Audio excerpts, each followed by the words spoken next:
ustedes. Y con su espíritu. Lectura del Santo Evangelio según San Mateo. Gloria a ti, Señor.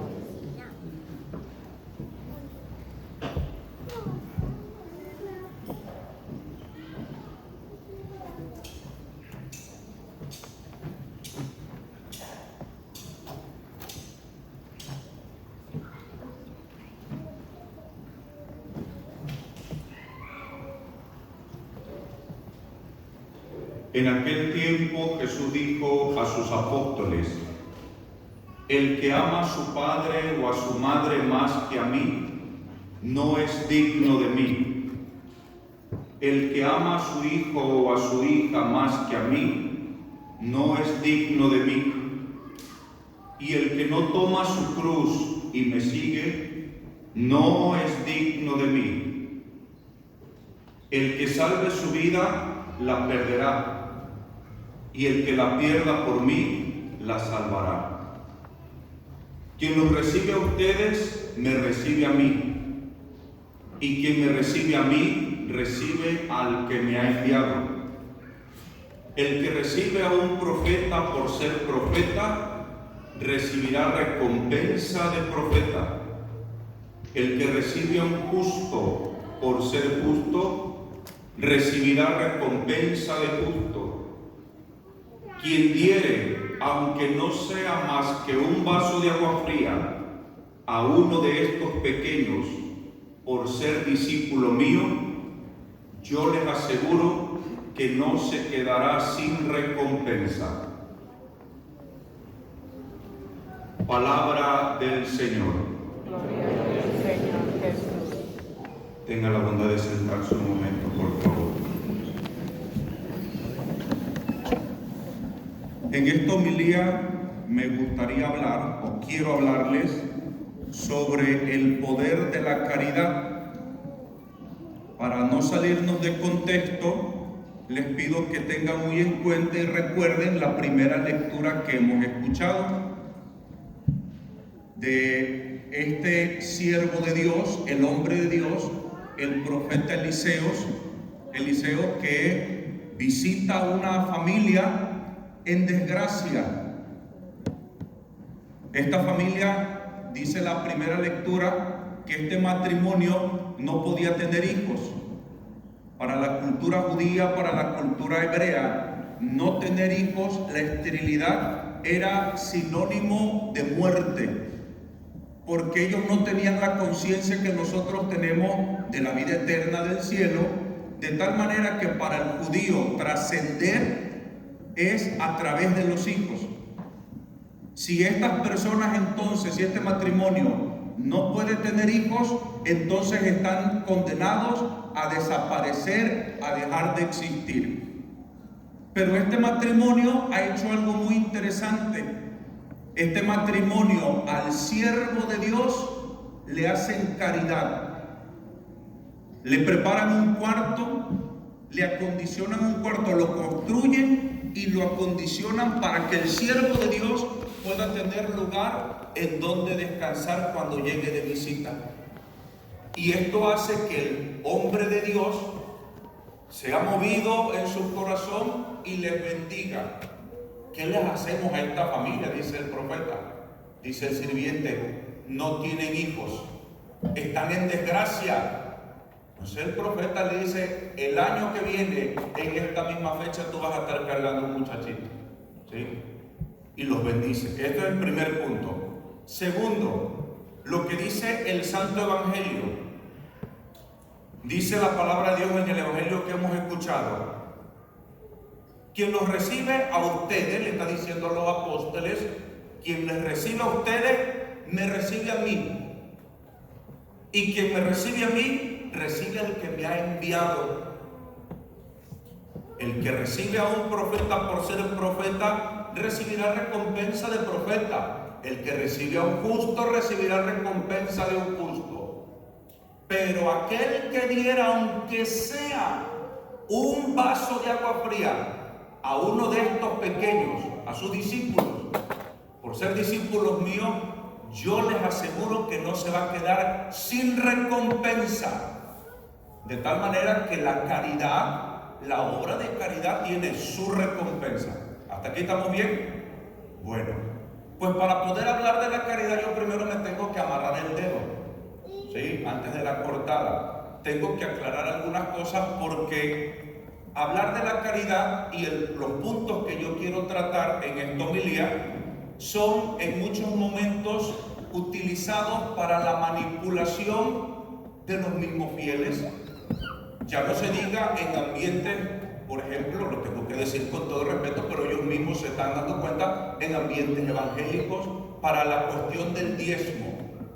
Necesitamos 100 personas que den $1000 aquí en el altar, porque lo que tú siembras, eso cosecha, y si tú siembras 1000, el Señor te dará 5000. Así lo predican, ¿o no lo han visto ustedes?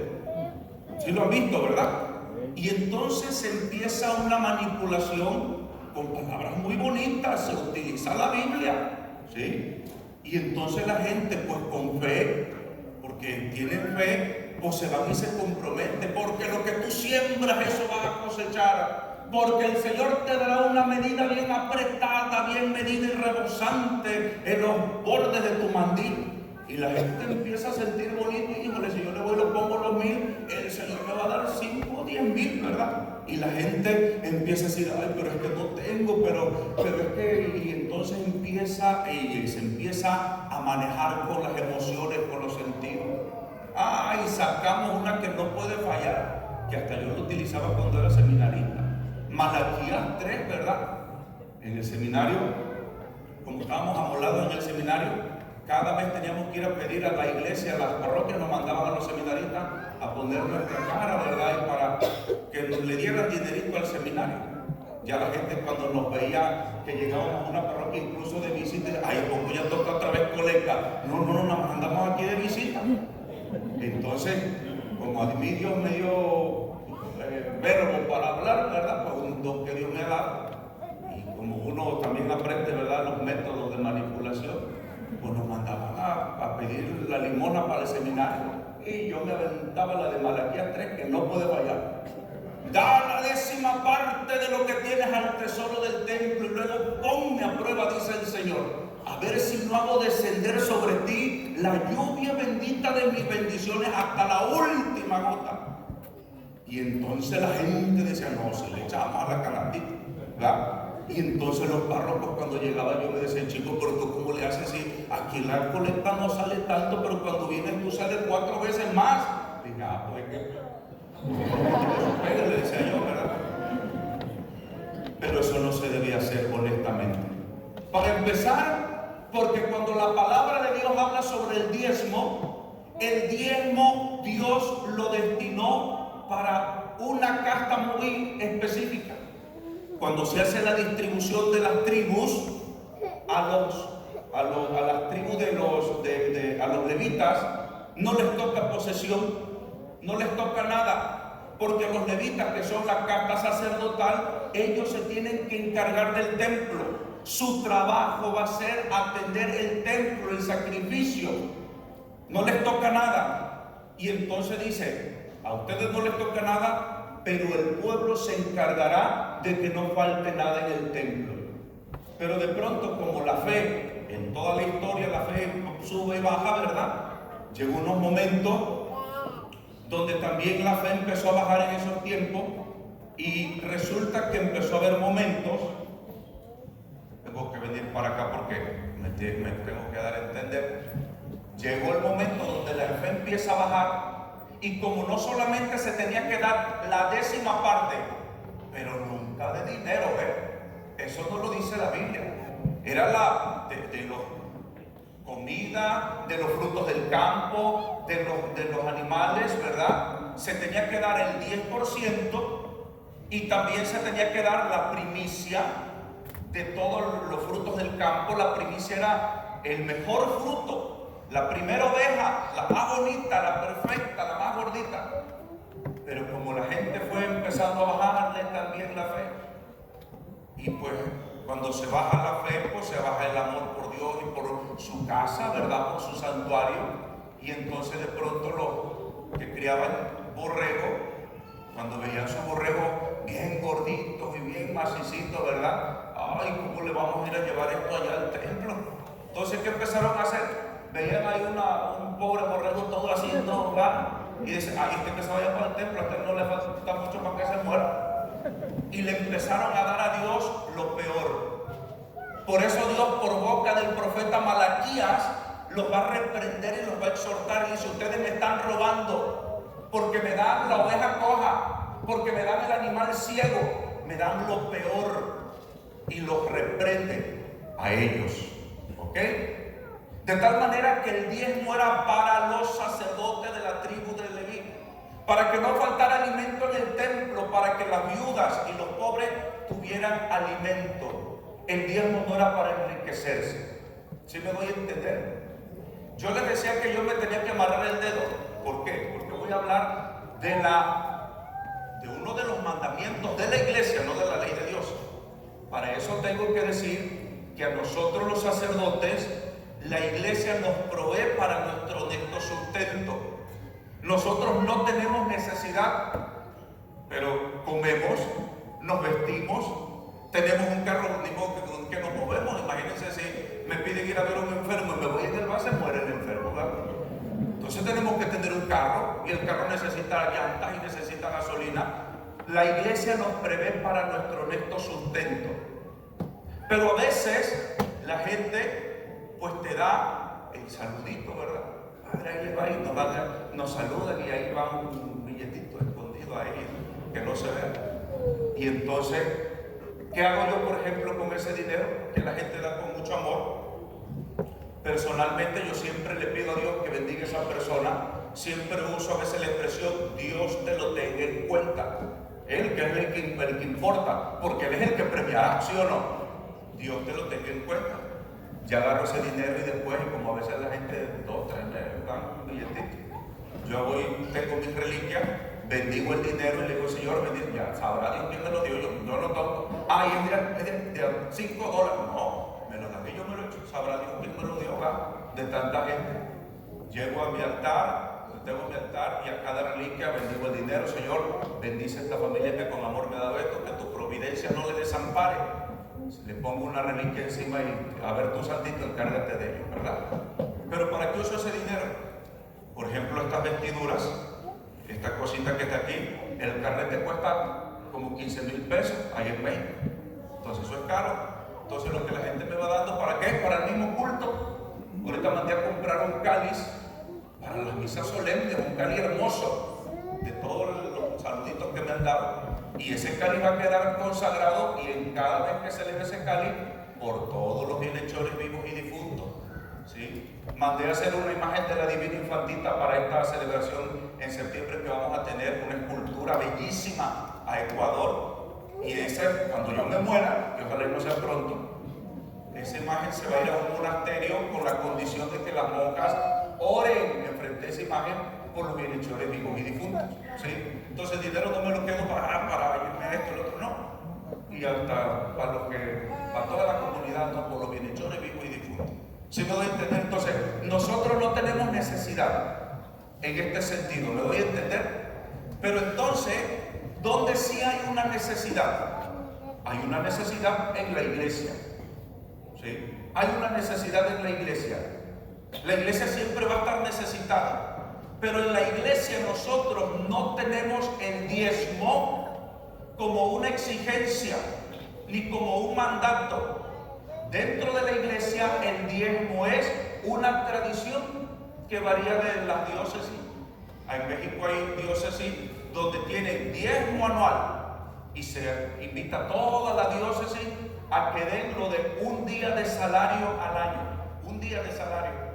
Pero si quieres, no es de que lo tengas que dar, me doy a entender. Y de forma tradicional, ¿para qué? Pues para mantener la estructura de una vida diocesana, parroquial. Pero no se te ordena que si tú eres miembro de la Iglesia Católica tienes que pagar el diezmo. Aquí no. O a ustedes que se lo cobran. Que yo sepa, no, ¿verdad? Entonces, ¿pero qué es lo que yo quiero hablar? La caridad, mis queridos hijos. La iglesia, Dios no necesita dinero, porque a veces viene ahí, es que el diezmo es para Dios. ¿Y en dónde dice la Biblia eso? que Dios necesita dinero para irse de vacaciones, o Dios necesita dinero para comer o para vestirse. El diezmo no es para Dios tampoco. El diezmo es para la iglesia, para las necesidades. Y un diezmo voluntario, un diezmo como tradición. La iglesia es la que sí tiene necesidades. Por ejemplo, yo se los he dicho y ahorita me valí de estas lecturas para hablar de las necesidades. Por ejemplo, a veces creemos que la iglesia no tiene necesidades, ¿no? Por ejemplo, ya les hemos estado diciendo que ese techo del Trinity Hall se tiene que cambiar, ya tiene no sé si 80 años, sabrá Dios, y se va a cambiar, ¿no? Y entonces eso, un bombazo de dinero que se necesita. Aquí el piso se nos está reventando en la parte de atrás, luego lo echaron a perder, le pegaron una cosa aquí, lo echaron a perder, o se tiene que mandar a renovar, ¿no? Los salones, los que usan los salones se están dando cuenta, el salón allá, el piso está también todo reventado, cosas esas de plástico están todas feas, la cocina ya ni se diga. Luego ahorita se mandó a fumigar porque ya las polillas ya nos estaban llevando al padre Martín y a mí nos sacaban dormidos el comején y la polilla de adentro de la casa. ¿Sí? Las cucarachas también. Yo un día desperté y me llevaban las cucarachas ahí. Entonces la iglesia es la que necesita, sí, la iglesia, la vida parroquial, lo que implica que una parroquia esté viva, pero no de una ofrenda que se imponga, no algo impuesto, sino algo voluntario, algo que nace del corazón. Pero para que nazca del corazón, primero nosotros tenemos que tener amor y ver a la iglesia como madre, porque si yo no veo a la iglesia como madre, entonces, pues a mí qué me importa, ¿no? La iglesia, los santos padres nos han dicho que es madre y maestra. Por eso cuando habla alguien mal de la Santa Iglesia, a mí me tienen que escuchar la boca, ¿sí o no? ¿A ustedes no? Claro que sí. De la iglesia no van a hablar. ¿O a ustedes les gustaría que hablaran de su mamá, que la ofendieran y ustedes se van a quedar hablando sobre su mamá? Sí, sigue hablando de esa vieja. ¿Verdad que no? Te tienen que escuchar la boca. Tú no puedes permitir que alguien ofenda a tu madre. La tienes que defender. La iglesia es nuestra madre y también la iglesia necesita, pues, ¿verdad?, este mantenimiento. ¿Sí? Por ejemplo, del templo, de la estructura, por ejemplo, parroquial, de todo lo que implica que haya vida parroquial o vida diocesana, los diferentes ministerios que necesitan dinero para eventos y cosas así. Y por ejemplo, cuando se recaudan los fondos y todo esto, ¿a dónde se destina? Por ejemplo, en Semana Santa, el Viernes Santo, se hace una colecta. ¿Ustedes se acuerdan la colecta del Viernes Santo? ¿A dónde se manda esa colecta? ¿Ustedes no se acuerdan? Aquí hay muchos clientes de la parroquia. ¿A dónde se manda esa colecta?